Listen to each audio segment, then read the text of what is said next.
Muy buenos días, señores estudiantes. Comenzamos, Buenos días, doctora. ¿cómo están? Comenzamos la clase dándole las instrucciones del taller que vamos a tener sobre derechos humanos. Me imagino que algunos de ustedes ya habrá podido revisar a través del aula virtual dicho taller, entonces, pero de cualquier manera, pues les voy a indicar qué es lo que tienen que hacer. Vamos a dividir el curso en 6 salas, en 6 grupos, y van a tener que investigar los siguientes temas. En la primera sala, definición y características de los derechos humanos. O sea, tienen que buscar 3 definiciones con su respectivo autor y unas 10 características, al menos 10 características, hay muchísimas más, de los derechos humanos como universales, inalienables, irrenunciables, etc., indicando y explicando qué es cada una de ellas. El segundo grupo tendrá que buscar lo que se refiere a la historia de los derechos humanos, viendo a través de la historia, partiendo desde la antigüedad, los hitos más importantes que han hecho crecer a los derechos humanos. O bueno, hay una referencia concreta a los derechos humanos. Desde la antigüedad, Grecia, Roma, Edad Media, revoluciones burguesas y siglo XX con las luchas obreras, el sufragismo, la Segunda Guerra Mundial, etcétera, hasta la época actual. ¿Cómo están los derechos humanos en todas esas épocas de la historia? Eso lo haría el grupo 2. El grupo 3 va a trabajar en lo que son la generación de derechos, en las 3 generaciones clásicas y en la cuarta que apareció pues en el siglo, a final del siglo XX, principio del siglo XXI.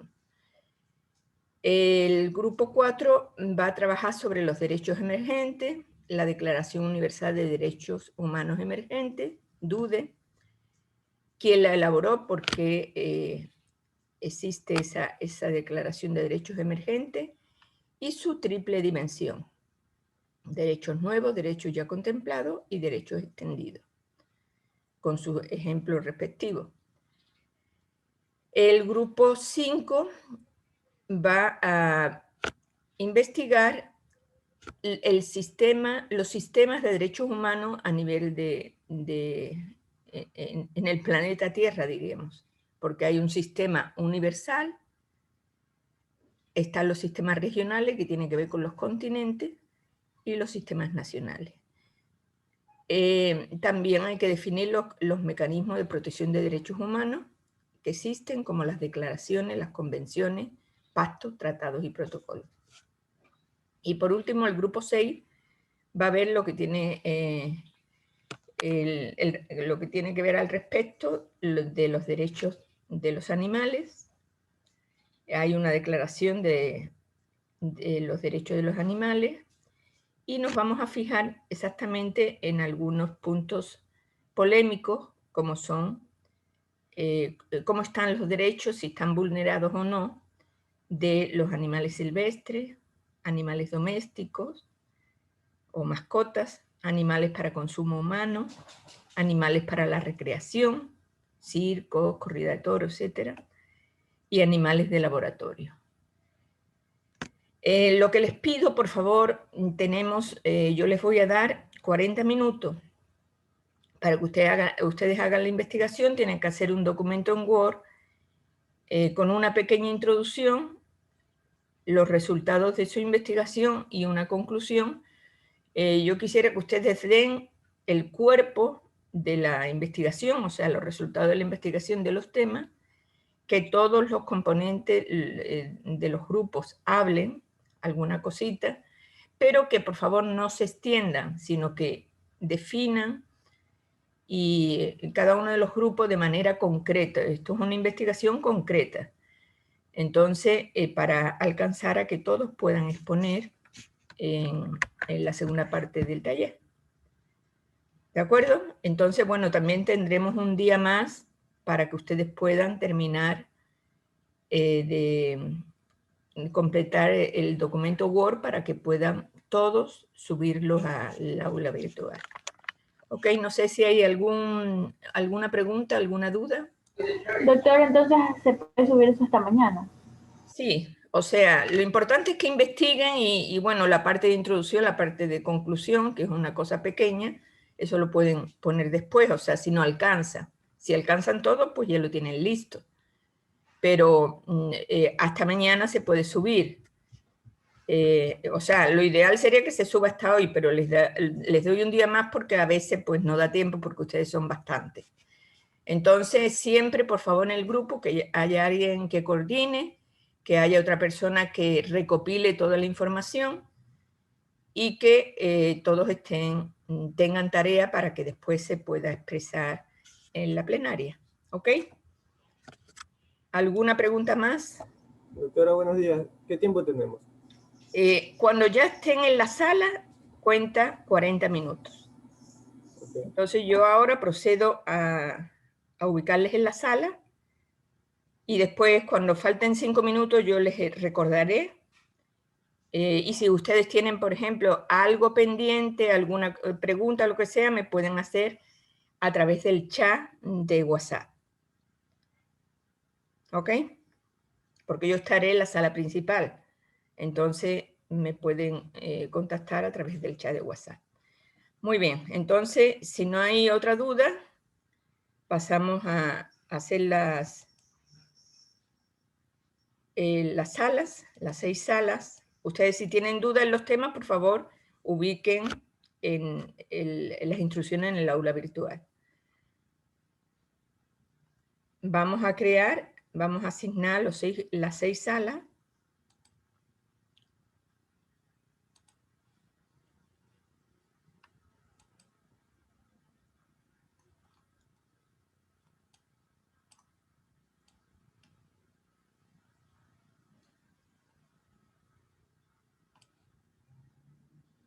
Y vamos a abrir las salas para que ustedes puedan entrar. Ya están abiertas, por favor pueden ingresar.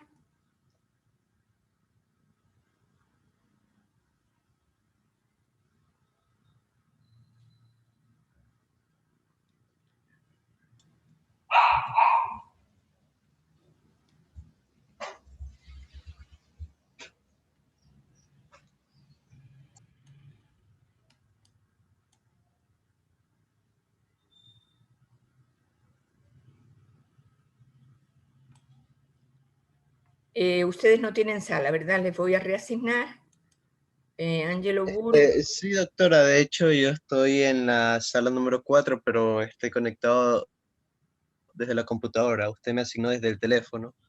Voy a salir del teléfono para ver si No, me puede... bueno, como quiera, o si no yo le meto también la sala 4. O si no, salga del teléfono para que no quede ahí ese pendiente. Sí, Y ya Brian, salí del teléfono. entonces le asigno la 4. Sí, a la 4. Ok. De acuerdo, ya está. Y Brian Párraga, usted no tiene ninguna sala, ¿verdad? No, yo no tengo. A ver, vamos a ver dónde hay menos. En la 6. Le vamos a poner sala 6. Bueno. ¿Ok? Ya está. Ya puede usted ingresar.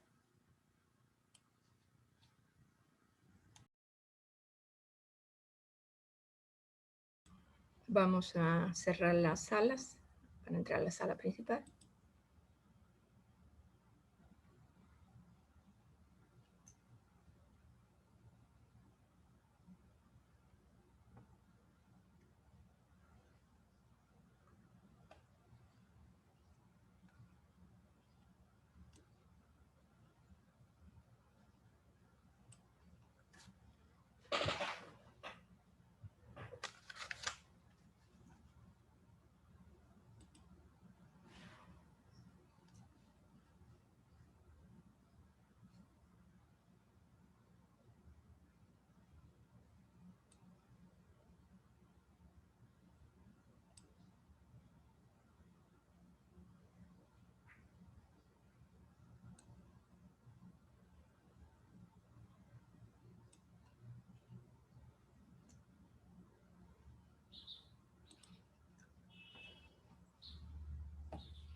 Bueno, señores, ya están en la sala principal y vamos a proceder a hacer la plenaria.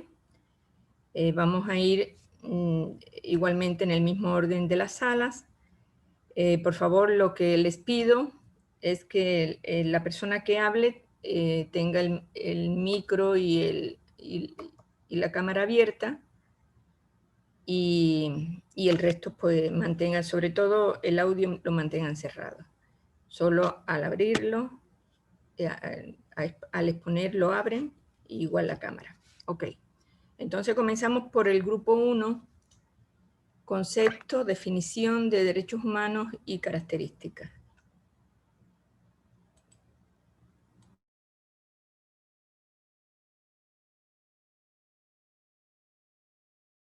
No olviden que cada grupo tiene 11 minutos para exponer. Por favor, sean bastante concretos. Doctora, una pregunta. ¿Se expondrá lo que es introducción y conclusión? O sea, ustedes tienen 11 minutos para exponer, entonces vean ustedes cómo hacen. Vale, entonces yo... Porque voy- hay que ser concreto. Lo ideal es que expongamos lo que se ha investigado. Introducción y conclusiones es más bien para el aula. Ah, bueno, entonces empieza mi compañero Amanda. Buenos días, doctora y compañeros.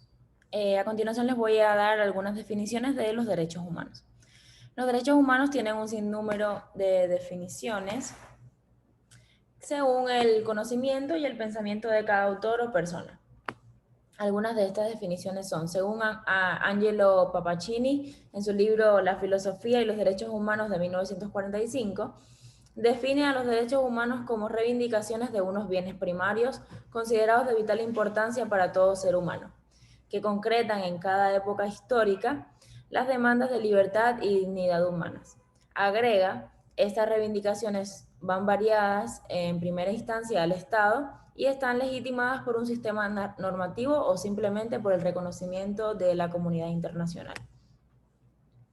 Como segunda definición, desde el punto de vista iusnaturalista racionalista, ¿por qué iusnaturalista? Porque el derecho radica en la concepción del hombre. El hombre es el centro de la formulación del derecho. El derecho es para el hombre, no el hombre para el derecho. Y es racionalista porque tiene filosofía de los racionalistas del siglo XVII. Encontramos la definición de Antonio Trubol y Serra, que afirma que decir que hay derechos humanos en el contexto histórico espiritual, que es el nuestro, equivale a afirmar que existen derechos fundamentales que el hombre posee por el hecho de ser hombre, por su propia naturaleza y dignidad. Derechos que le son inertes y que lejos de nacer... ¿Puedes bajar un poco, por favor?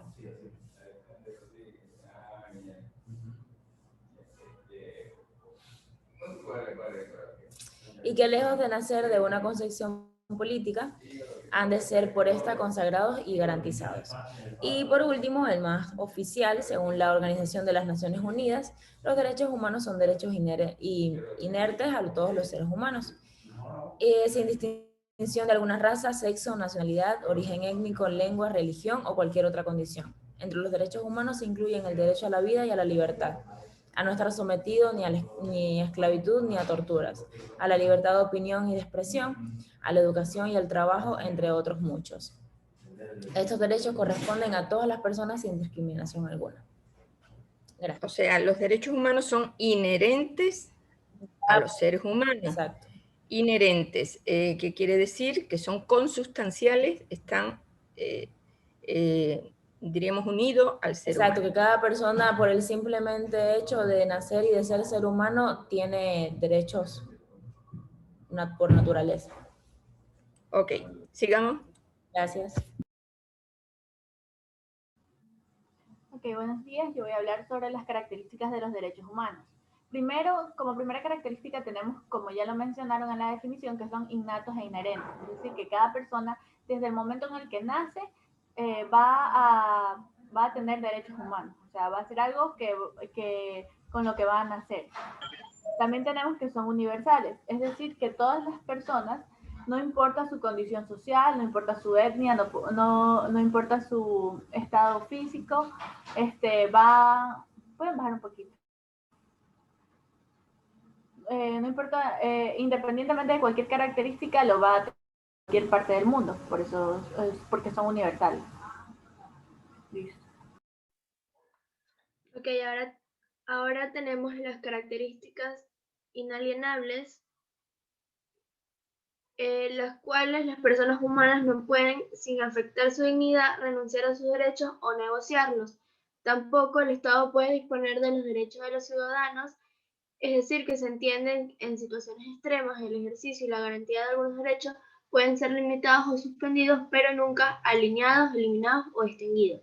Por ejemplo, cuando votamos, nos transferimos a los elegidos nuestro legítimo derecho a participar políticamente en la vida del país. En realidad, lo que hacemos es delegar en representantes la responsabilidad de llevar adelante nuestro mandato, ideas o propuestas. Luego tenemos las acumulativas, imprescriptibles o irreversibles, las cuales como humanidad es cambiante, la humanidad es cambiante, así como las necesidades también. Por ello, a través del tiempo vamos conquistando nuevos derechos o ampliando los existentes.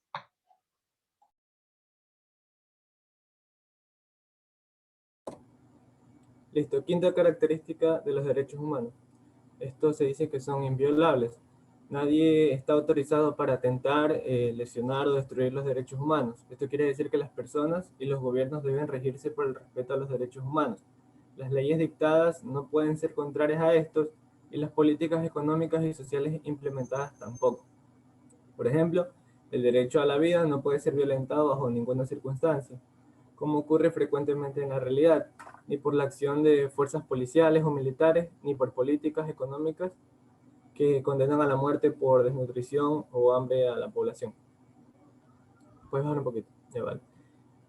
Sexta característica, son indivisibles. Ningún derecho puede disfrutarse a costa de otro, no puede prescindirse de ninguno.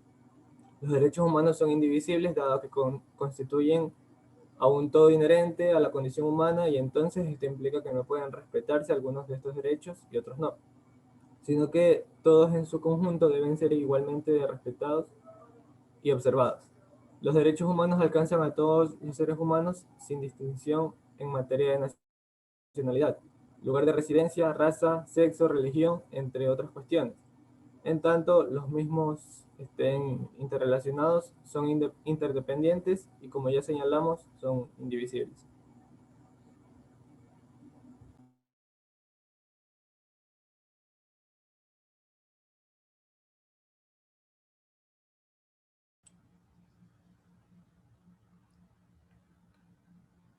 Ok. ¿Alguien más tiene que exponer algo más sobre las características? Sí, doctora, buenos días. Ya. Seguimos, Le quedan 2 sí, minutos al seguimos con las grupo. características. Bueno, también tenemos que son indivisibles, que ningún derecho puede disfrutarse a costa de otro y no puede prescindirse de ninguno. Los derechos humanos son indivisibles dado que constituyen un todo inherente a la condición humana y entonces esto implica que no pueden respetarse algunos de estos derechos y otros no. Y sino que todos en su conjunto deben ser igualmente respetados y observados. También tenemos que los derechos humanos son progresivos, van siempre hacia adelante, son como los ríos, no se devuelven y los estados asumen obligaciones y deben en virtud, deben en virtud de lo dispuesto por el derecho internacional y las costumbres. Asimismo, se comprometen a respetar y proteger y a poner en práctica los derechos humanos. Los derechos humanos son interdependientes también, no existen derechos más importantes que otros, sino que están unidos en un mismo nivel de jerarquía y todos tienen el mismo valor y conforman un todo. La indivisibilidad significa que todos los derechos humanos están unidos por un mismo cuerpo de principio y que todos están situados a un mismo nivel. A su vez, la interdependencia significa que todos los derechos humanos están interrelacionados. Sigue mi compañera Angie.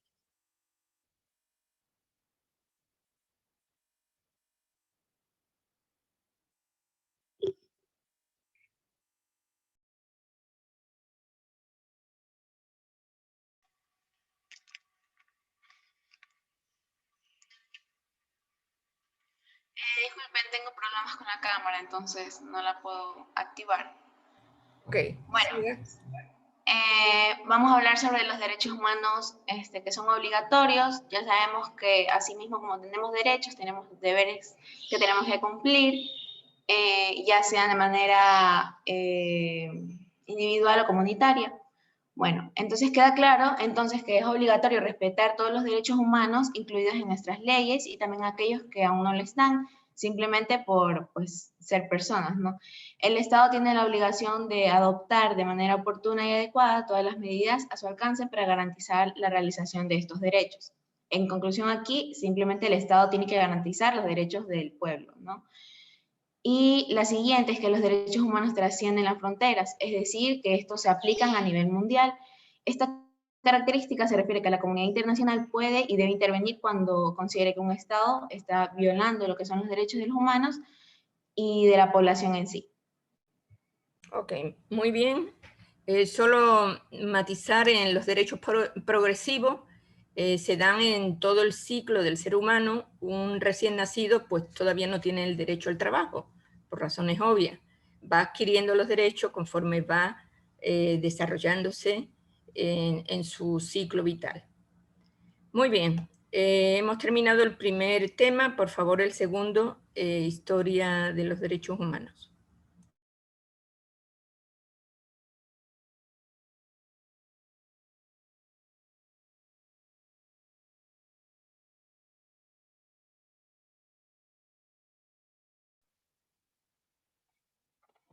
¿Sí se puede observar?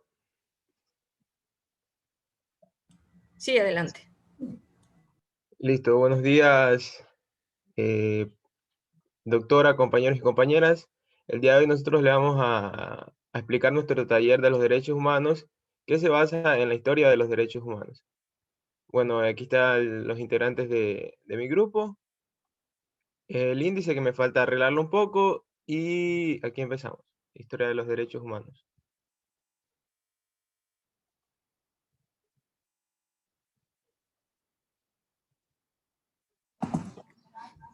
Bueno, yo les voy a hablar sobre los acontecimientos o hitos más importantes de los derechos humanos en lo que es la antigüedad. Empezamos en el año 539 a.C. con la conquista de Babilonia, que fue cuando Ciro el Grande conquistó Babilonia y dejó que los esclavos se fueran en libertad, proclamando a su vez la libertad religiosa y convirtiéndose así el primer precursor de los derechos humanos. Sus palabras quedaron grabadas en lo que es el Cilindro de Ciro, que es un documento que se considera el primer documento de los derechos humanos en el mundo, y este se encuentra traducido en 6 idiomas de las Naciones Unidas. Luego tenemos en el año de 1215 la Carta Magna, que sucedió 1000 años más tarde, donde el rey de Inglaterra firma el primer documento que reconoce los derechos humanos de las personas. Seguimos al año de 1628, donde se da la Petición del Derecho, que es elaborado por el Parlamento inglés y enviado a Carlos I. Este se basó en estatus y documentos oficiales anteriores y hace valer 4 principios, los cuales son que no se podrá recaudar ningún impuesto sin el consentimiento del Parlamento, no se puede encarcelar a ningún súbdito sin ninguna causa probada, a ningún soldado se le puede acuartelar con los ciudadanos y no se puede usarse la ley marcial en tiempos de paz. Seguimos en el año de 1776, que es la independencia de América. Donde en la Declaración de la Independencia de los Estados Unidos se incluye el concepto de los derechos naturales y recoge que todos los seres humanos son iguales y tienen derechos inalienables como el derecho a la vida y a la libertad. Seguimos en el año de 1789, donde se da la Revolución Francesa y amplía los derechos establecidos en la Declaración de la Independencia de América. Esta idea de los derechos humanos se extiende por Europa, pero más allá de este continente los pueblos son colonizados y sus derechos humanos son vulnerados. En el año de 1915 encontramos a Mahatma Gandhi, quien comienza a difundir que todas las personas del mundo tienen derechos y no solamente en Europa, a través de las protestas pacíficas. En el año de 1945 se da lo que es la Carta Fundacional de las Naciones Unidas y acuñación del término, dado en el 26 de junio del mismo año. En la Carta de las Naciones Unidas será la primera vez que aparezca el término de derechos humanos, y en la Carta Fundacional aparece 7 veces a lo largo del texto. Finalmente tenemos el año 1948, donde se da la Declaración Universal de los Derechos Humanos el 10 de diciembre, que fue proclamado en la Asamblea de la ONU en París. Y es la primera vez en la historia que se establecen los derechos humanos fundamentales que debe proteger a todo el mundo. Gracias.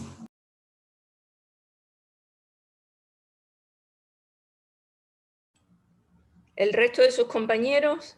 Sí, ya, yo estoy aquí. Ok. Ya, yo les voy a hablar acerca de los derechos humanos en Grecia.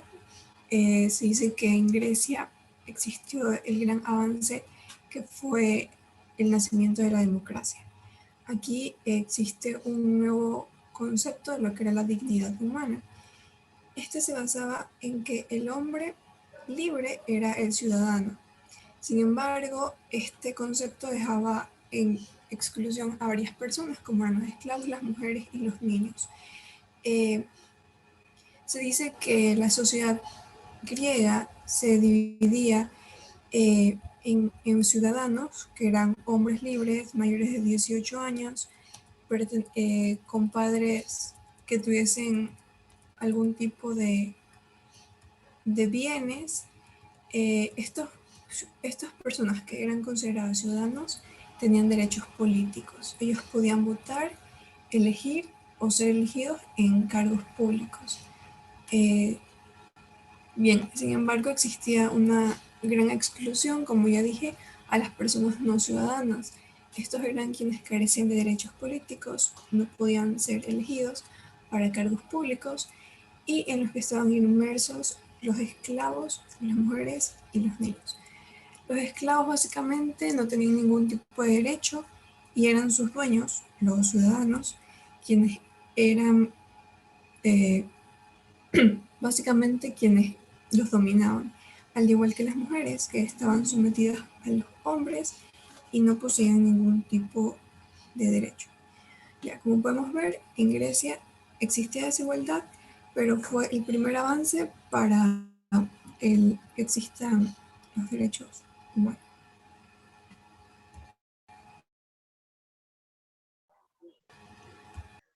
Bueno, por otro lado tenemos lo que son los derechos humanos en Roma. Se podría decir que en la antigua Roma no existía en sí como es la concepción que tenemos de los derechos humanos actualmente, ya que los derechos humanos como principal característica en Roma es que solo eran para los ciudadanos romanos. No eran ni para los extranjeros, ni para esclavos, ni para personas que estuvieran ligadas a algún plano social. Bueno, como principal característica de la Roma antigua respecto a derechos, tenemos que se estipuló lo que son lo que es el derecho romano, que básicamente es algo que ha estado trascendiendo hasta tiempos actuales.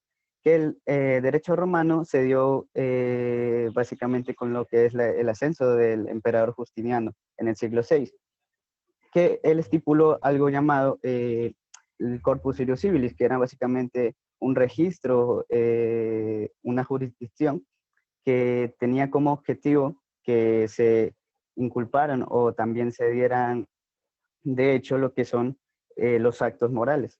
Desde esos momentos ya se dio esa base para lo que son los derechos, ¿no? Lo que se podría decir que es moralmente correcto, lo que las personas reconocen como correcto.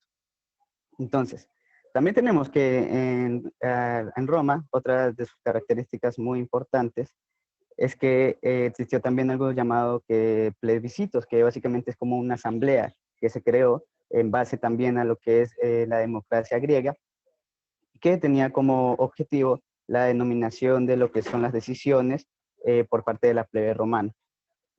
Eso en cuanto a lo que son las características de los derechos humanos en Roma. Tenemos también lo que son los derechos humanos en la Edad Media, que estos de aquí estuvieron caracterizados básicamente por lo que es la lucha de los aristócratas y también de la nobleza en contra de los reyes, ya que como sabemos, algo que es muy característico de las épocas de la Edad Media es que están fundamentalmente regidas por lo que es la adueñación de tierras, ¿no? Las monarquías. Entonces, tenemos como principales características respecto a derechos humanos que estas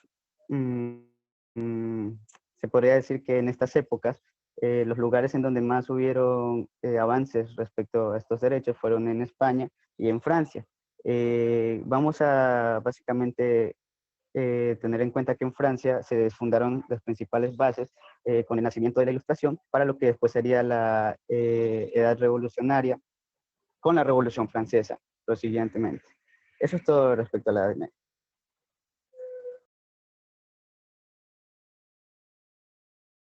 Quedan 2 minutos. La revolución burguesa, encontramos 3 revoluciones en esa edad, que surgieron en el siglo XVI y siglo XVII y XVIII. Encontramos la Revolución Británica, que sucedió en 1689 y 1688 y 89, que cambió no solo la monarquía, sino también la manera de gobernar, al otorgarle al Parlamento antes el contrapeso del monarca.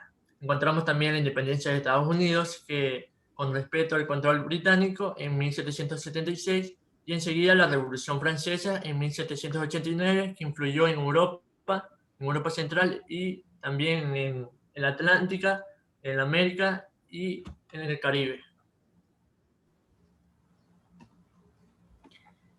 Los derechos humanos en el siglo XX. A mediados del siglo XX y tras la primera Convención de Ginebra en 1864, que establecía una serie de derechos para los conflictos armados, nace en 1945 lo que hoy conocemos como las Naciones Unidas, precisamente al término de la Segunda Guerra Mundial.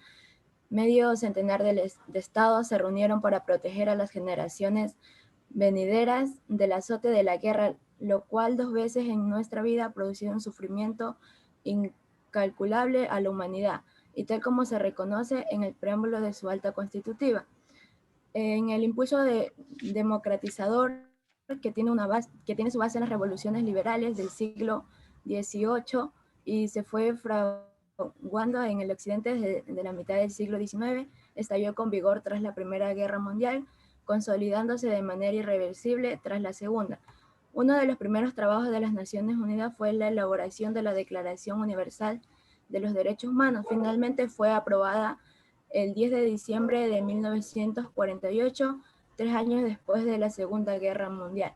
En 1948 se presenta al mundo los 30 artículos que componen la Declaración Universal de los Derechos Humanos, que por primera vez actúan como una carta reconocida y aceptada internacionalmente, y cuyo primer artículo es que todos los seres humanos nacen libres e iguales en dignidad y derechos y dotados como esta de razón y conciencia. Deben comportarse fraternalmente los unos con los otros. Ok, ya se terminó el tiempo de ustedes. Ha habido un mal reparto y se han repetido algunos hitos. Bueno, ya hemos visto que ha habido hitos de avance en toda la historia, pero también ha habido retroceso y vulneración de derechos hasta la actualidad. Incluso la misma pandemia en Estados Unidos se produjeron la muerte de algunos afrodescendientes a mano de la policía.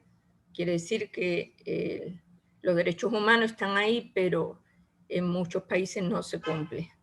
Doctora. Vamos al tercer grupo. Doctora, ¿yo ya no puedo poner? No, ya se terminó el tiempo. No hay problema. Grupo 3. Generación de derechos.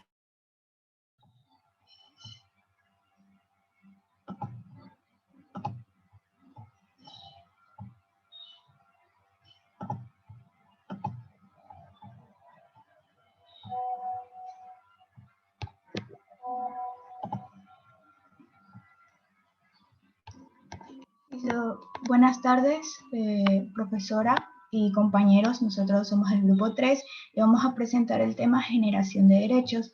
El grupo está conformado por Intra Walcibar Damari Yuribi, Molina Gorosabel Corina Noemi, Moreno Armendáriz Lourdes Lorena, Palma Palma Yelitza Ariana y mi persona Rodríguez San Lucas Niurka Yusipina. Los derechos humanos es uno de los principales aportes de las Naciones Unidas del mundo y es el orden primario que tengamos conocimiento sobre estos. El siguiente trabajo vamos a presentar como objetivo general conocer, analizar y definir su proceso de elaboración, sus generaciones y evidenciar a lo largo de las últimas décadas cómo se han ido generando varios apartados de los derechos.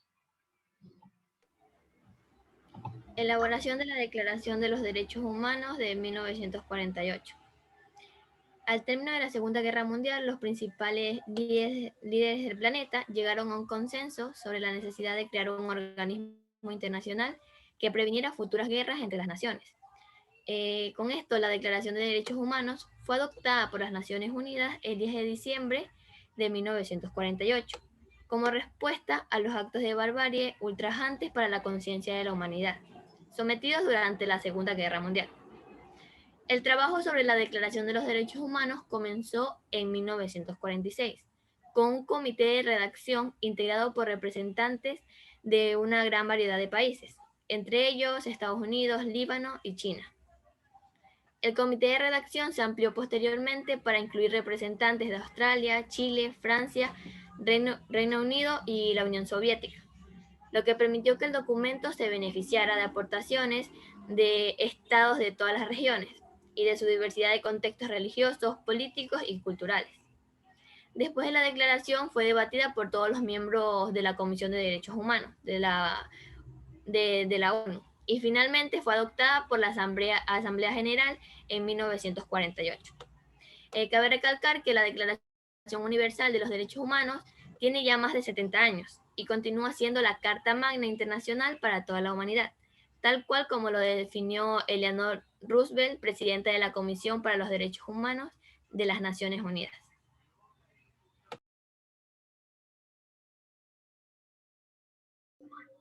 El contenido de la Declaración de los Derechos Humanos. Es importante que las personas estén al tanto de los derechos que tienen y de igual manera conozcan que los gobiernos tienen la obligación de que estos derechos sean divulgados, conocidos y comprendidos por todos los habitantes del territorio nacional. Para todos tengamos conciencia de lo importante que es lograr que se respeten los derechos de los demás como los propios. Es evidente que la Declaración Universal no da una definición de los derechos humanos justamente porque el objetivo de la misma es la protección de la dignidad, ya que al encasillarse en definiciones podría correrse el riesgo de que ciertas circunstancias que día a día surgen y que necesitan ser tuteladas queden fuera del contenido de los derechos humanos.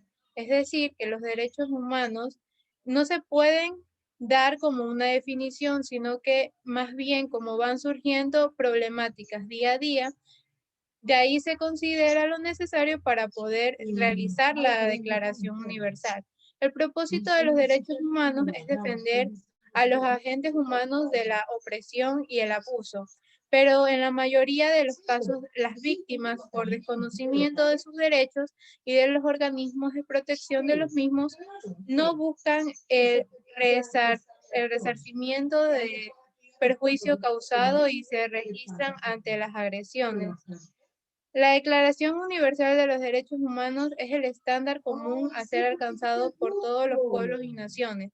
Establece que la maternidad y la infancia tienen derechos a ciudadanos especiales y asistencia, y describe a la familia como la unidad grupal natural y fundamental de la sociedad. Es decir, que la Declaración Universal de los Derechos se basa en la justicia y libertad de todo individuo que conforme la nacionalidad. Ok, pasemos a la generación. Tenemos 6 minutos nada más. Listo, las generaciones. En primer lugar, en la primera generación, los derechos humanos de la primera generación tratan esencialmente la libertad y la participación en la vida. Esto se dio en el siglo XVIII y en el siglo XIX. Los tipos de derechos en este se encuentran son los civiles y políticos. Los valores que se definen son la libertad. Su función principal es limitar la acción del poder, garantizar la participación política de los ciudadanos. Por ejemplo, los derechos civiles, derecho a la vida, a la libertad, a la seguridad. Los derechos políticos son derecho al voto, a la asociación y a la huelga. La segunda generación, los derechos humanos de la segunda generación están relacionados con la equidad y la igualdad y comenzaron a ser reconocidos en estados nacionales y gobiernos de distintas ideologías después de la Segunda Guerra Mundial. Estos se dieron en el siglo XIX y el siglo XX. Los tipos de derechos son económicos, sociales y culturales. Los valores que defienden son la igualdad y su función principal es garantizar condiciones de vida dignas para todos. Por ejemplo, derecho a la salud, a una educación, al trabajo y a una vivienda digna. Gracias. Ya, los derechos de tercera generación. Al consolidarse los estados nacionales, creando enfermedades, muertes e incluso la pérdida de la tierra por parte de los campesinos aparceros, surgieron los derechos sociales, económicos y culturales que hacen referencia a que todos los ciudadanos gocen de salud, trabajo, educación e incluso un pedazo de tierra en algunos casos. Estos empiezan a desarrollarse sobre todo en el siglo XX y se consideran al pueblo como sujeto y no solamente al Estado. Son atractivos como una herramienta que nos ayuda a lograr la igualdad, el respeto y la dignificación de la persona. A grandes rasgos, estos derechos se resumen en derecho al desarrollo sostenido, el derecho a la autodeterminación de los pueblos, derecho a la paz, el derecho a la protección de los datos personales, el derecho al patrimonio común de la humanidad y derecho a gozar de un medio ambiente sano. Los derechos de cuarta generación. A partir de las últimas décadas surgieron nuevas demandas en sectores sociales de diversos países. Por ello, estos derechos se los considera como derechos solidarios o derechos de los pueblos. Están basados en la necesidad de asegurar a todos los individuos el acceso a la tecnología, de la información y la comunicación, dado que la tecnología surge por una necesidad y su fin no es otro que hacer más eficientes los recursos y más fácil la práctica en nuestra vida cotidiana. Entre los derechos de cuarta generación se puede encontrar el derecho al acceso a la información, el derecho de acceso a la sociedad de información en condiciones de igualdad y no discriminación, el uso de espectro radioeléctrico y de la infraestructura para los servicios en línea, sean satélites o por vía de cable, y el derecho a formarse en nuevas tecnologías, el derecho a la autodeterminación informativa y el derecho a la seguridad digital.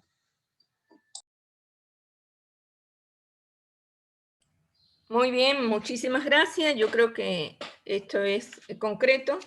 Entonces pasamos a los derechos, al siguiente grupo. Creo que son derechos emergentes, ¿verdad?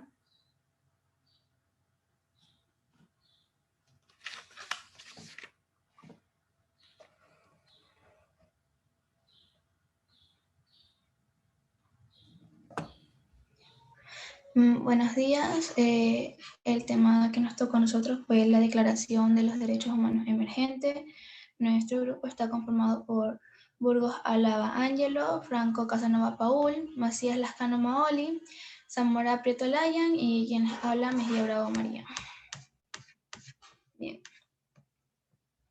La definición de la Declaración Universal de los Derechos Humanos. Bien, este es un instrumento programático de la sociedad civil internacional dirigido a los actores estatales y a otros foros institucionalizados para lo que es la cristalización de los derechos humanos en el nuevo milenio.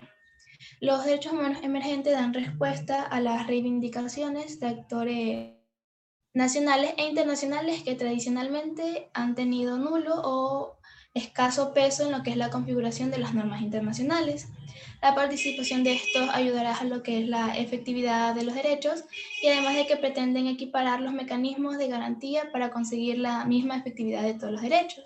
Es decir, lo que buscan es conseguir que estos derechos emergentes finalmente se vuelvan universales, indivisibles e interdependientes. Bueno, entre los derechos emergentes se encuentran desde el derecho a la renta básica hasta lo que es el derecho a la accesibilidad de los medicamentos, que en un momento lo van a explicar mis compañeros. A continuación, mi compañero Paul. Buenos días, yo les voy a hablar sobre cómo se elaboró. Primero, la Declaración Universal de los Derechos Emergentes.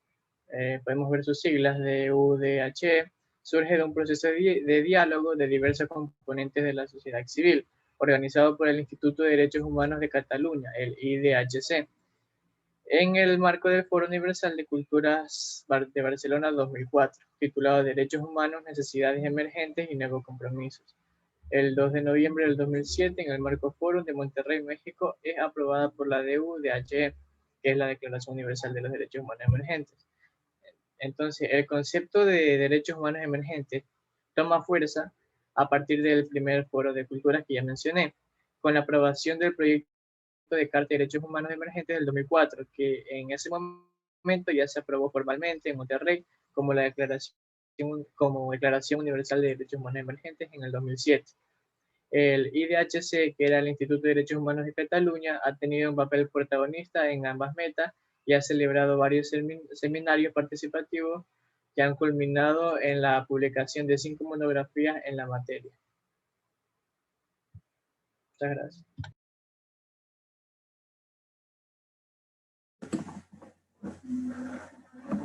Disculpe, tengo problemas referentes con la cámara, pero yo voy a hablar referente a la triple dimensión.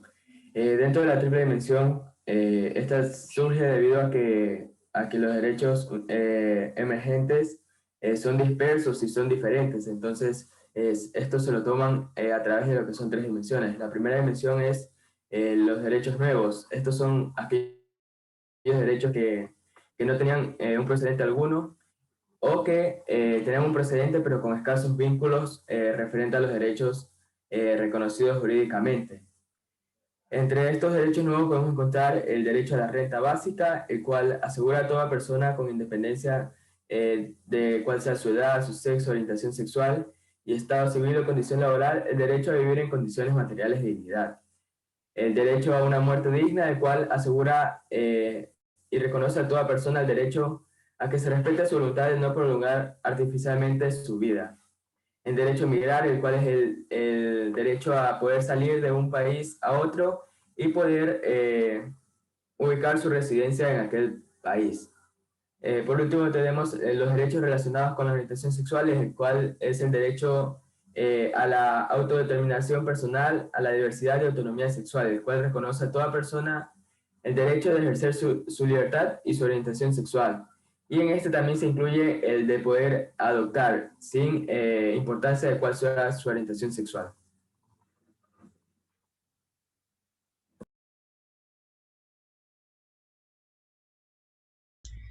Buenos días, ahora yo les hablaré sobre los derechos ya contemplados y como su nombre lo dice son aquellos que ya están contemplados, pero han sido sumergidos y ha sido necesaria la transformación y la evolución de la sociedad internacional para que reconozcan y sea necesario el desarrollo y potenciarlos.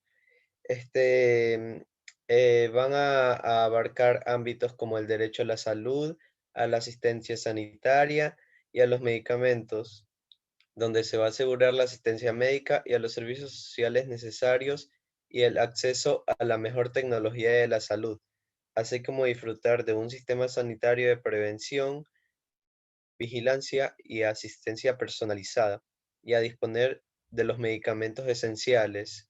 Esto, como ya sabemos, va muy de la mano con lo que tiene que ver con la salud de cada uno. Ahora vamos a hablar sobre el derecho de la educación, al saber y al conocimiento, a la formación continuada e inclusiva y a la erradicación del analfabetismo. La ampliación de contenidos, el derecho a la seguridad vital, implica una obligación de los poderes públicos de garantía de garantizar la seguridad de sus ciudadanos y también que tengan lo necesario para su subsistencia y bienestar, como es el agua potable y el saneamiento de energía, alimentación básica adecuada, suministro eléctrico continuo y suficiente. El derecho a la interculturalidad garantiza que toda persona pueda tomar parte libremente en la vida cultural de la comunidad. Bueno, esto va a depender también del entorno en el que esté viviendo. El derecho a la tutela de todas las manifestaciones de la comunidad familiar. Es el derecho de todo ser humano a la protección y tutela por las autoridades públicas de la familia, cualquiera que sea la forma que adopta.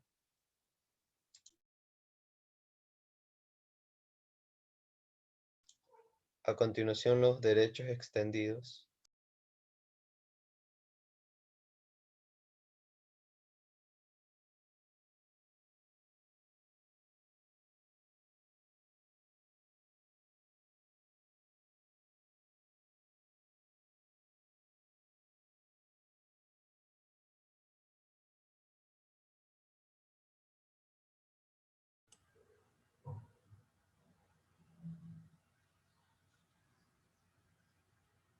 Por favor, la estudiante Creo Macías. que mi compañera Molly Macías está teniendo problemas de conectividad porque creo que no se Entonces, por encuentra en la favor, sala. ustedes terminen de Listo, de yo leer voy a los hablar derechos sobre extendidos. los derechos extendidos. Estos son los derechos que se han extendido a colectivos que tradicionalmente no han disfrutado de ellos, tales como el derecho al matrimonio del colectivo homosexual, extendido al derecho al matrimonio tradicionalmente reconocido única y exclusivamente a la unión entre hombre y mujer, hacia todas las personas con independencia de su orientación sexual. Además del derecho al voto del inmigrante, este derecho universal del sufragio activo y pasivo ampara el derecho de toda persona mayor de edad con independencia de su nacionalidad al sufragio en todos los procesos electorales y consultas populares. Gracias. Entonces, vemos que los derechos humanos emergentes no están promulgados con una norma, sino que son producto de un análisis y una reflexión de la sociedad civil para que haya esos derechos y se incorporen a la legislación de los distintos países, porque la evolución después de 70 años ha cambiado mucho la sociedad y se tienen que adaptar esos derechos humanos a la sociedad en que estamos viviendo. Muy bien, entonces pasamos al siguiente grupo, que son los mecanismos de protección de derechos.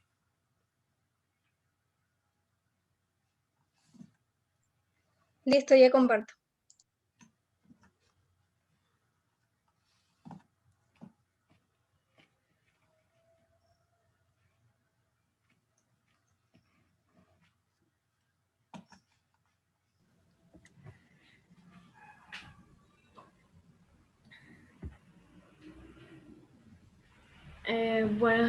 Buenos días, compañeros, profesora.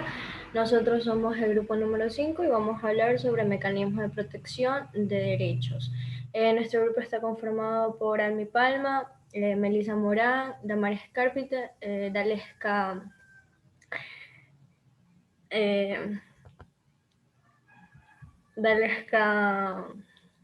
bueno, me olvidé el apellido, y quienes habla mi persona, Isabel Moreira. Los mecanismos de protección de los derechos humanos, si miramos hacia un siglo atrás, prácticamente descubrimos una tabula rasa de materia de protección internacional de los derechos humanos, y esto se da tanto a nivel de las normas como de las instituciones. Contamos hoy en día que existe un verdadero edificio de normas relativas a los derechos humanos, elaborados tanto a nivel universal como regional. Paralelamente, se crea una serie de órganos cuya función esencial es asegurar un plano internacional a los estados para que respeten las normas que han sido adaptadas por ellos mismos. Luego de esta adaptación, Declaración Universal en el año de 1948, los derechos humanos han tomado un cuerpo y sus contenidos no han cesado de precisarse, se desarrollan a través de la adaptación de nuevos instrumentos, consagrando la inserción de derechos positivos.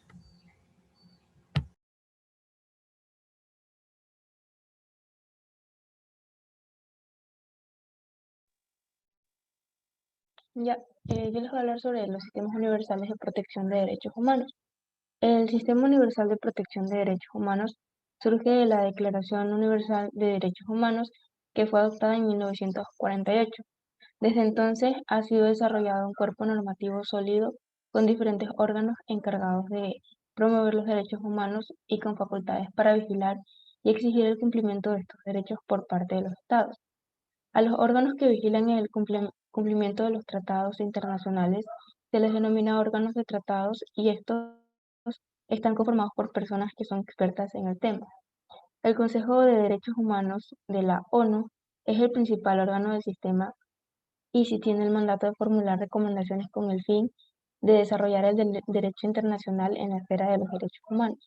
Este consejo también auspicia el mecanismo de un examen periódico universal, que es una revisión que se lleva a cabo entre los estados, parte y en el que emiten recomendaciones sobre temas diversos en aquellos que a cada país revisado tenga que consolidar, cambiar o reforzar algo.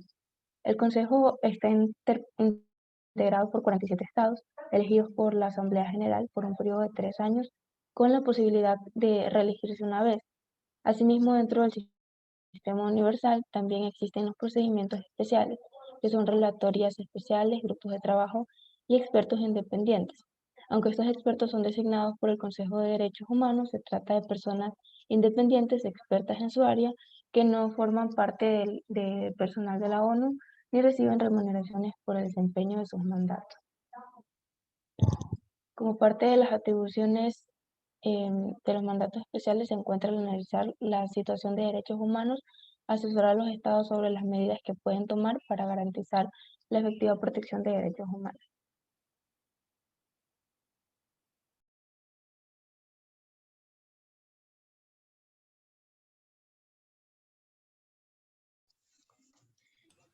Bueno, los sistemas regionales de los derechos humanos son sistemas de protección de derechos y pues estas son realizadas respectivamente para salvaguardar los derechos de las diferentes regiones. Actualmente existe el Sistema Europeo de los Derechos Humanos. Los acuerdos regionales para la protección de los derechos humanos de Europa son bastante amplios. Esto nació con la finalidad de conciliar la soberanía y la libertad de unos estados frente a otros. En ellos participa la Comisión de Europa, la Unión Europea, la Organización para la Seguridad y Cooperación en Europa. Cada una de estas organizaciones tiene sus principios y mecanismos e instrumentos regionales como derechos humanos. Este posee instrumentos tales como el Convenio Europeo de los Derechos Humanos, la Carta Social Europea y la Convención Europea con los aportados para la prevención de la tortura y otros tratos. También las penas inhumanas o degradantes, junto a otros mecanismos como las comisiones, son utilizadas para salvaguardar los derechos humanos, los derechos sociales, la prevención de la tortura, tratos, penas inhumanas o degradantes y también contra el racismo e intolerancia. Otro es el Sistema Interamericano de los Derechos Humanos. Este fue desarrollado por la Organización de los Estados Americanos, OEA. Cuenta con dos órganos de protección, que son la Comisión Interamericana de los Derechos Humanos en Washington. Fue establecida para promover y proteger los derechos humanos en el hemisferio americano. También se encarga de recibir peticiones individuales, supervisa las situaciones de los derechos humanos en los Estados miembros y aporta cuestiones temáticas prioritarias. Otro de los órganos es la Corte Interamericana de los Derechos Humanos en Costa Rica. Esta tiene dos responsabilidades. Primero, conocer los casos que se presentan ante la Comisión del Estado por parte de la Convención y juzgar si se ha cometido o no una violación. Y en segundo lugar, da las interpretaciones de la Convención Americana u otros acuerdos internacionales pertinentes. Cabe recalcar que en 2011 se creó la Unidad de Derechos de Lesbianas, Gays, Trans, Bisexuales e Intersexuales. El Sistema Africano de los Derechos Humanos, este ha sido uno de los últimos que se ha integrado. Ha establecido dentro de una organización intergubernamental conocida como la Unión Africana. El principal instrumento es la Carta Africana de los Derechos Humanos de los Pueblos en 1981. En ella se incorpora normas y principios universales de los derechos humanos, pero también se reflejan las virtudes y los valores de las tradiciones africanas. Los principales mecanismos de la Comisión Africana de los Derechos Humanos están encargados de promover los derechos humanos y los derechos colectivos de los pueblos en todo el continente africano.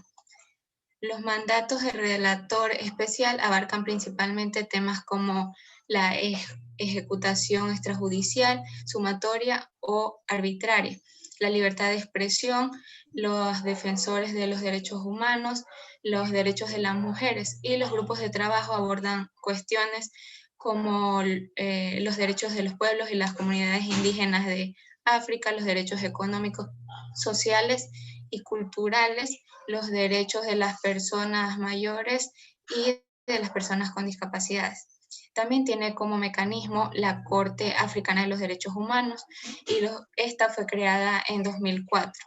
Sobre todo tiene influencia en la jurisdicción, en casos y controversias que se presentan en relación con la interpretación y la aplicación de la Carta Africana. Gracias.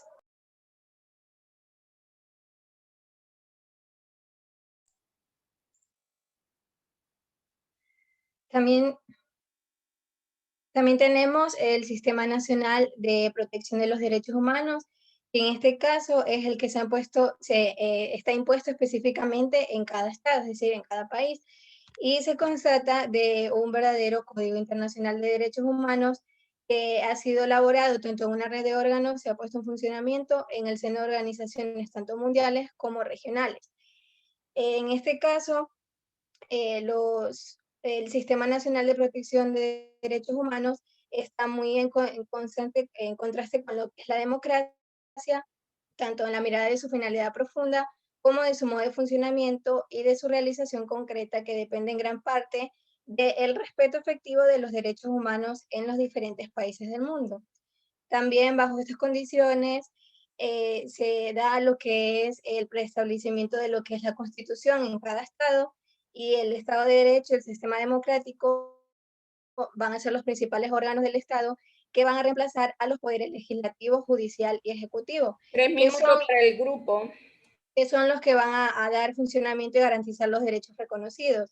En este caso tenemos el derecho legislativo, el judicial y el ejecutivo, que cada uno de ellos se encarga de poner en funcionamiento y también de garantizar que los derechos se cumplan dentro de cada estado. Y también encontramos instituciones nacionales específicas para promover la protección de los derechos humanos, como también puede ser, por ejemplo, la Defensoría del Pueblo.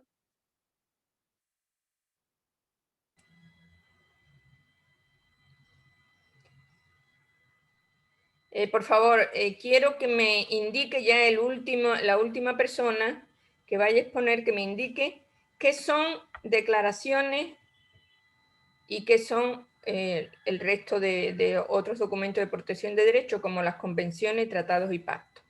Y qué diferencia hay entre una declaración y una convención, tratados y pactos. Gracias. No me indiquen todas las convenciones, porque eso vamos a verlo en el próximo taller.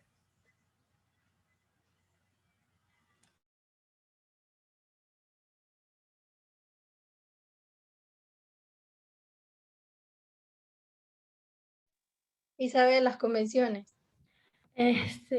Bueno, hablando un poco de las convenciones, es una serie de tratados de derechos humanos internacionales y otros instrumentos adoptados desde 1945.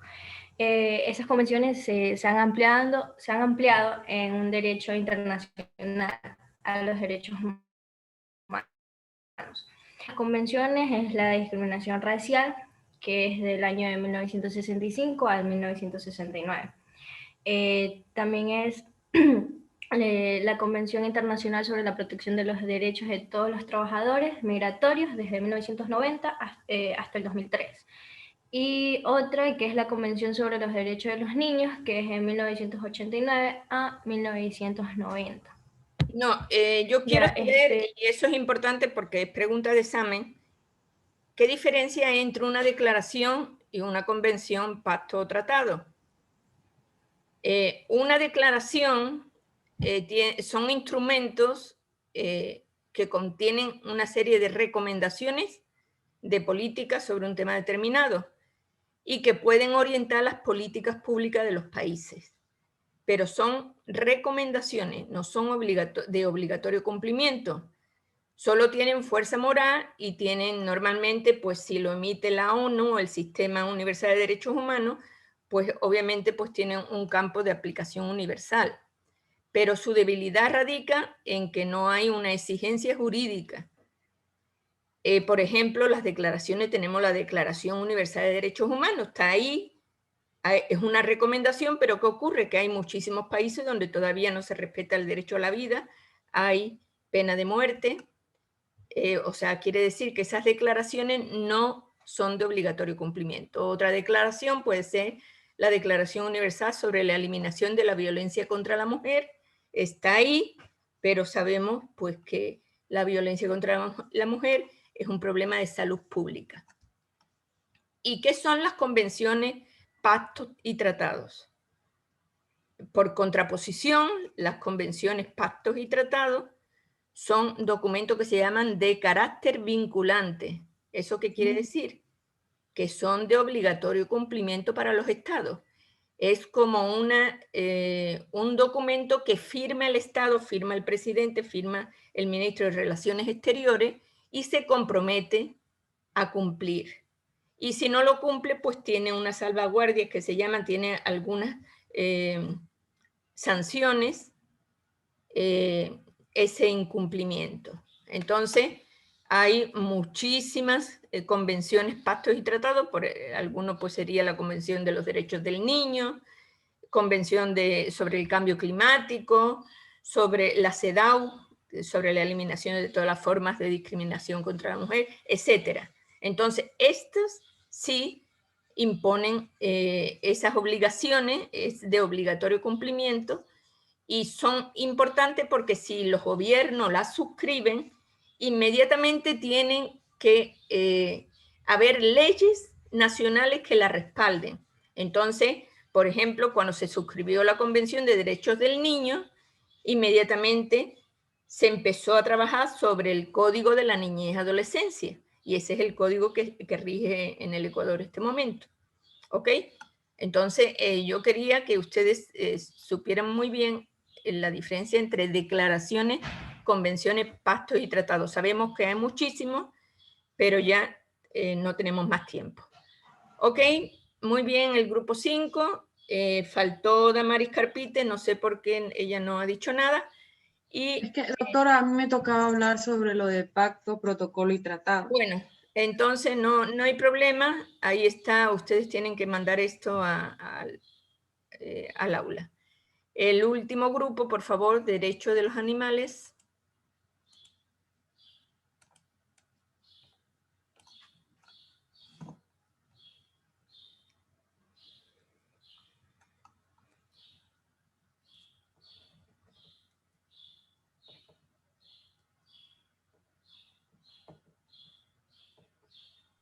Sí se puede apreciar.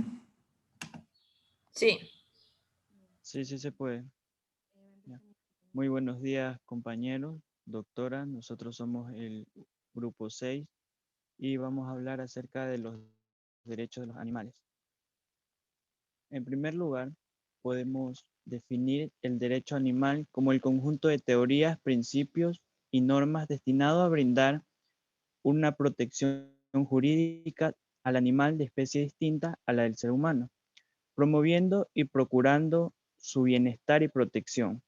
Una noción similar es la otorgada por Sonia Weisman, quien afirma que el derecho animal es en su forma más simple y amplia aquella ley estatutaria y jurisdiccional en la cual la naturaleza legal, social o biológica de los no humanos es un factor de relevancia, en donde el horizonte de esta regulación es una cuestión en constante discusión, pues hay quienes proponen una regulación dedicada a procurar el bienestar animal dentro del marco comercial e industrial, evitando de esta manera un sufrimiento, maltrato injustificado, mientras que por otra parte se afirma que el objetivo del derecho animal debe ir aún más allá, generando un marco regulatorio en la búsqueda de consagrar la noción de que el animal no es un bien a transar comercialmente, sino que es un ser autónomo, dotado de derechos y prerrogativas, con capacidad de sufrimiento y disfrute, una identidad o subjetividad propia. Buenos días. En lo que respecta a la situación actual y a la vulneración de los derechos en lo que es los animales silvestres, en Ecuador los animales con sujetos de derecho, el reconocimiento consta en el primer capítulo del Código Orgánico del Ambiente, COA, aprobado en la Asamblea Nacional. La normativa plantea prohibiciones: provocarle maltrato, daño, muerte, abandono, hacinamiento, aislamiento, envenenamiento, publicaciones de material que promuevan la violencia y la zoofilia. Sin embargo, esta protección no alcanza a los animales silvestres, sino solo a aquellos que son animales domésticos o a los que vivan permanentemente bajo el control o cualquier animal que no viva en estado salvaje. En la actualidad, el MAE tiene estrategias nacionales para la conservación de algunas especies en peligro, como el oso de anteojos, cóndor andino, águila arpía y tapir. Además, cuenta con un plan de acción para la conservación de albatros. De igual forma, busca conservar el hábitat de estas especies a través del Sistema Nacional de Áreas Protegidas. Este proceso de conservación no se puede realizar sin el aporte de la población.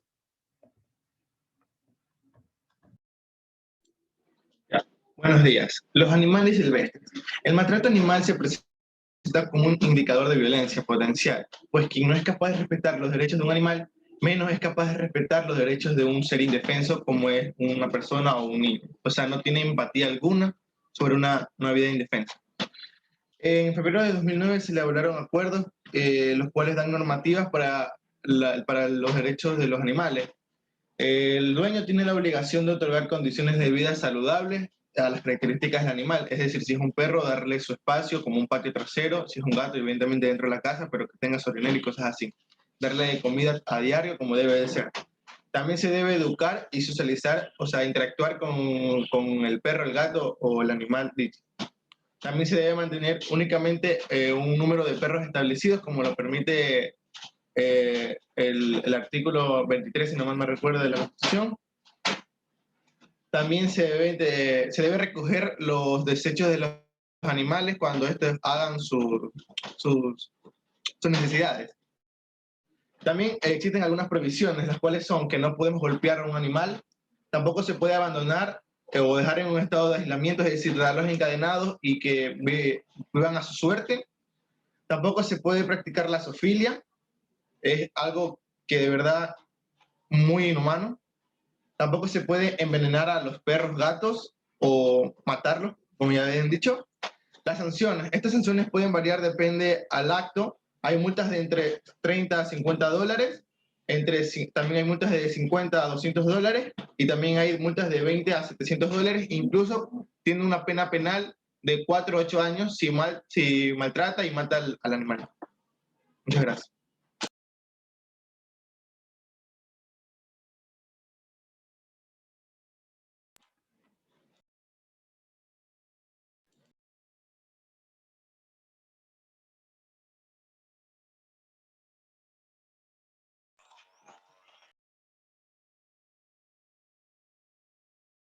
A continuación, mi compañera Milenka creo que tiene que exponer, no sé qué le pasa, no sé si se le fue el internet.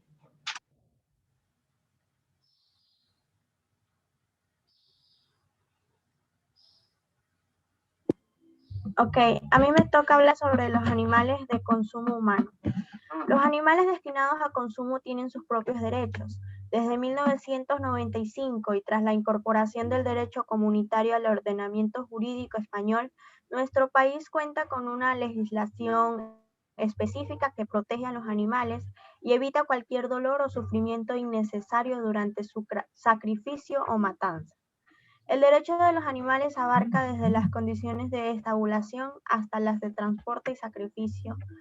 En la norma en cuestión deroga una anterior de 1987 que regulaba el aturdamiento de los animales previo al sacrificio por su falta de adaptación y por no regular los requisitos fuera de los mataderos.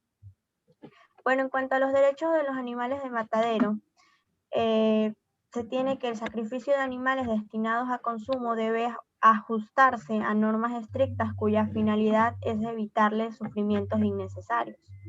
En otras épocas y de un modo casi generalizado, la hora del frío coincidía con la época de la matanza. Además de la obtención de carne para consumo inmediato, se perseguía llenar las despensas para parte del año mediante la elaboración de embutidos y otros productos preparados, según la tradición para que se conservaran al mayor tiempo posible. Esta práctica, sin embargo, queda ya lejos del quehacer diario y las matanzas, sobre todo del cerdo. Estas ya han quedado relegadas de forma localizada al ámbito de la tradición y las costumbres, aunque se mantienen de forma excepcional en el ámbito rural. Mucho más cerca queda el sacrificio en mataderos o instalaciones preparadas para ello. Los animales destinados a consumo tienen sus propios derechos. Desde 1995 y tras la incorporación del derecho comunitario al ordenamiento jurídico español, nuestro país cuenta con una legislación específica que protege a estos animales. ¿Puedes bajar un poquito, por favor? Bueno, en cuanto a los requisitos para los mataderos, se dice que estas instalaciones deben cumplir diversos requisitos que son objeto de inspección y control. Así se establece que la construcción, las instalaciones y los equipos de los mataderos, como su funcionamiento, deberán ser adecuados para no ocasionar a los animales agitación, dolor o sufrimientos inevitables o innecesarios. En este sentido, Ok, por favor, ¿podría ser más concreta o si no otro grupo? Tenemos 2 minutos. Yo no sé si ya ustedes pueden retrasarse 5 minutos para terminar este tema. No sé qué dice el grupo. Sí, yo creo que sí, no hay problema. Bueno, pues entonces, por favor, más concreto. Okay. ¿Qué derechos tiene el animal antes del sacrificio? Pero concreto, bueno, por favor. como regla general, en el momento del traslado o la estabulación de animales se requiere de los mataderos que dispongan de equipos o instalaciones apropiadas para descargarlos de los medios de transporte. La carga deberá realizarse lo antes posible después de su llegada. Algunos animales tienen incluso prioridad para el sacrificio inmediato. Estos son aquellos que hayan padecido sufrimiento o dolores durante el transporte o a su llegada al matadero, y los que no hayan sido destetados. Bueno, a continuación mi compañera.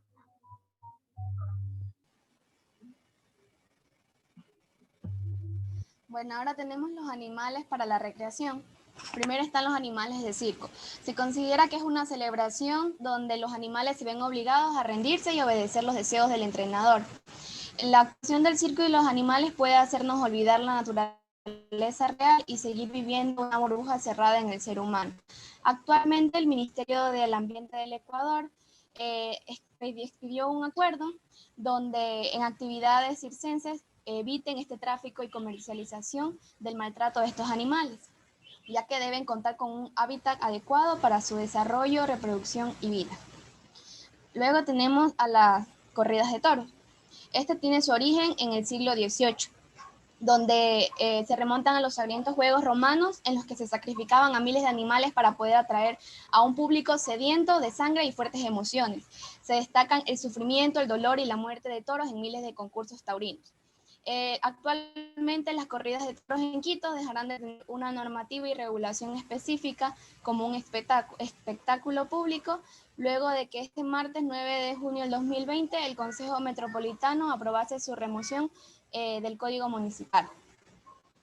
Bájale un poquito, por favor.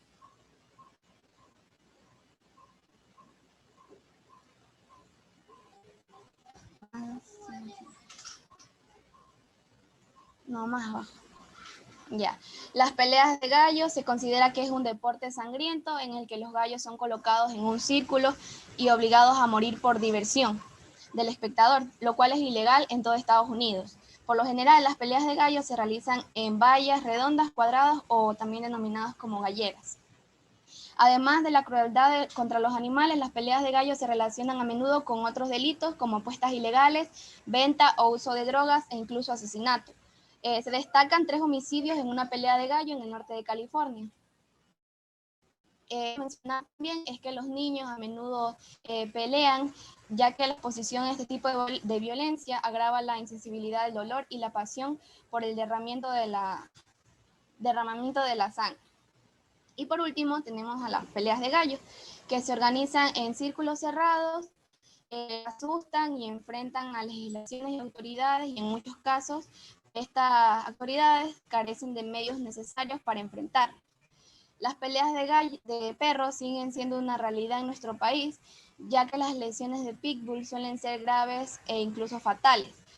En cambio, los perros de tipo bulldog, que se utilizan en la mayoría de estas batallas, suelen ser especialmente criados y entrenados para luchar y derrotar a los oponentes. Con sus poderosas mandíbulas pueden causar graves hematomas, heridas profundas y huesos rotos. Estos perros son utilizados en eventos y pueden morir debido a la pérdida de sangre, el shock, la deshidratación, el agotamiento o las infecciones. Gracias.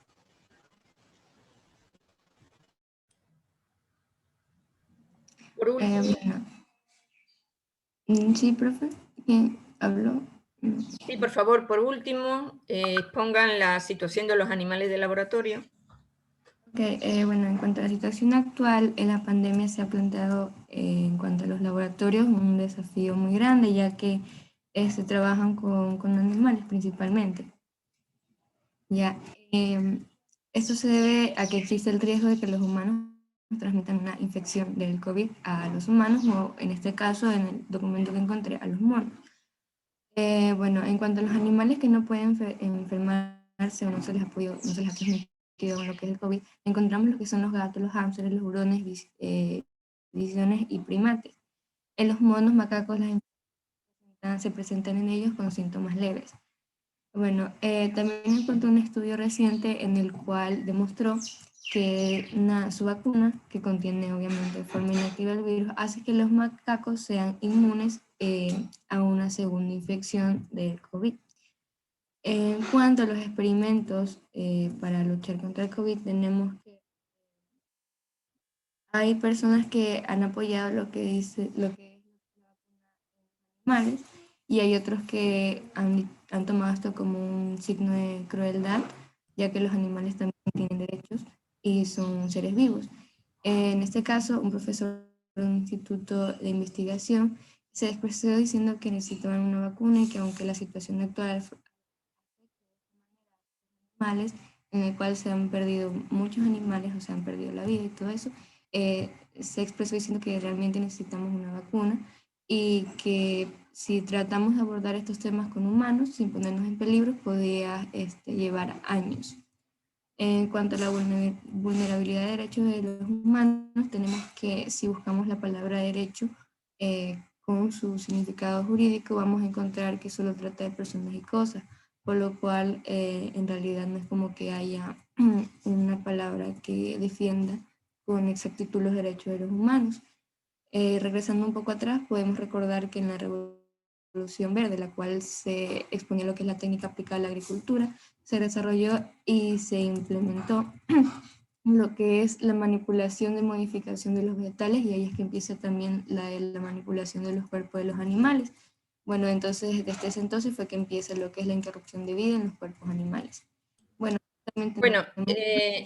veamos, concretemos, les voy a concretar. Miren, en los ensayos clínicos, cualquier ensayo clínico para probar medicamentos, probar vacunas, probar distintos compuestos, se utiliza, el mismo ensayo clínico está diseñado en algunas fases, y esa fase primero es una fase de laboratorio inerte, después está una fase en prueba con animales, especialmente con ratas, es lo que más roedores, que son los que más se usan, pero por ejemplo la vacuna del SARS-CoV-2 pues han utilizado simios, y eso es uno de los ciclos del ensayo clínico. El ensayo clínico tiene que tener primero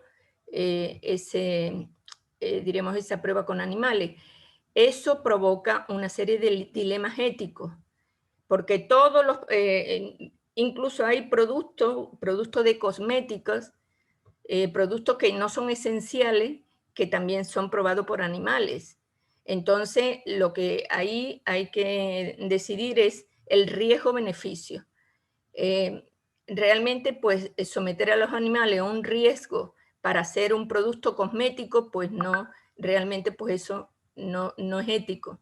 En cambio, si es para la producción de un medicamento, de una vacuna, pues habría que ver diríamos, el riesgo y el beneficio. Entonces, todo este tema, pues, es altamente analizado por muchas instituciones de comités de ética de investigación.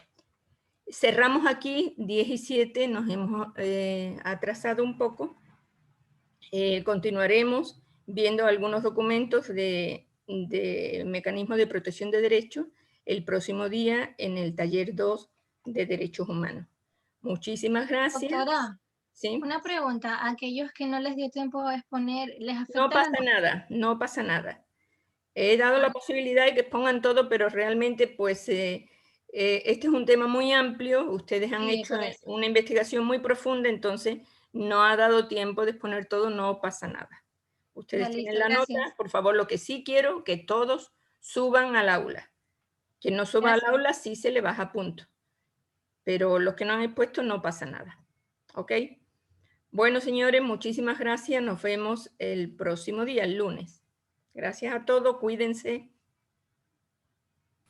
Gracias, doctora. Muchas gracias. Gracias, doctora.